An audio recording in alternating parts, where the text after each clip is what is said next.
May hapon. Maayong hapon. May hapon. God bless. God bless. God bless.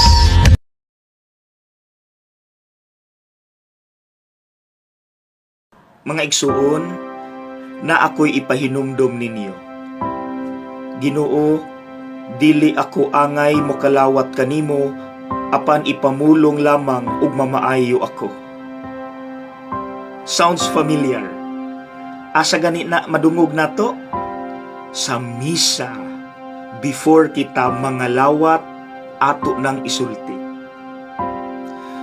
Mangutan ako mga igsuon, mutuo ba mo nga maayo ta sa atong mga sakit sa physical pinaagi sa pagkalawat nato sa lawas ni Kristo? Yes! Dapat yes na yes, 100%. Pero ang pangutana, nganong dili ta familiar ana nga maayo da ita pinaagi sa lawas ni Kristo? Nganong wala kayo'y nakabalo ana? Or nganong daghan nato wala posible maayo sa ilang physical nga sakit? Kay naay kulang. Naay kulang. Naay duha nga kulang. Number 1, Ginoo, dili ako angay mokalawat kanimo. Unsa nga batasan ang makita nato diha? Humility. Ang pagdawat nga ikaw hugaw, makasasala, dili angayan kay ang baba bastos. Ug diha natandog ang Ginoo sa Roman official tungod sa iyang pagdawat nga siya dili angayan nga mopadayon kang Kristo sa iyang balay, kasiya dili Hudiyo, nga siya sinalikway, nga siya makasasala, nga ayo ang sulugoon sa maong Roman official. Mamaayo ta kung makita sa Dios nga sa atong pagkalawat sa iyang lawas, humble kita. Midawat kita nga kita hugaw, dili unta angayan, pero wala tay mahimo tungod kay ang Ginoo ray makaayo nato. Mga igsuon na ba na nato? Urbasin sa atong pagkalawat, kita hambugiro. Kita nagdumot gihapon sa atong kaaway. Kita garboso gihapon. Number 2 nga kulang. Ipamulong mo lamang ug mamaayo ako. Unsa nga batasan atong makita? Ipamulong mo lamang ug mamaayo ako.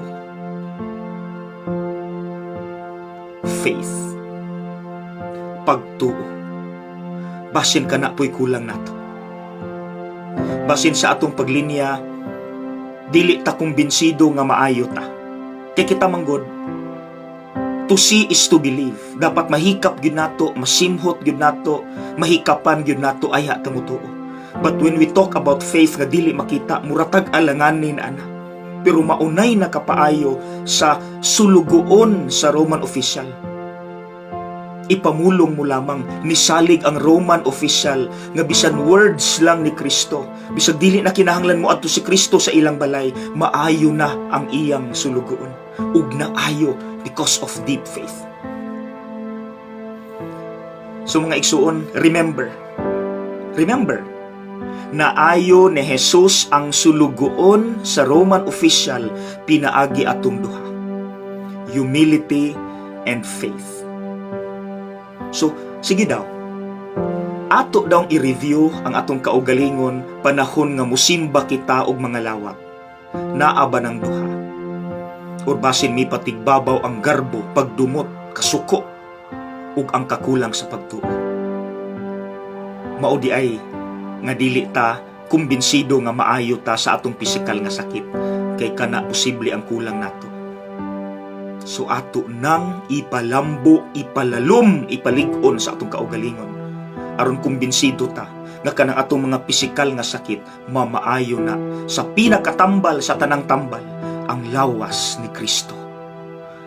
Amen. God bless.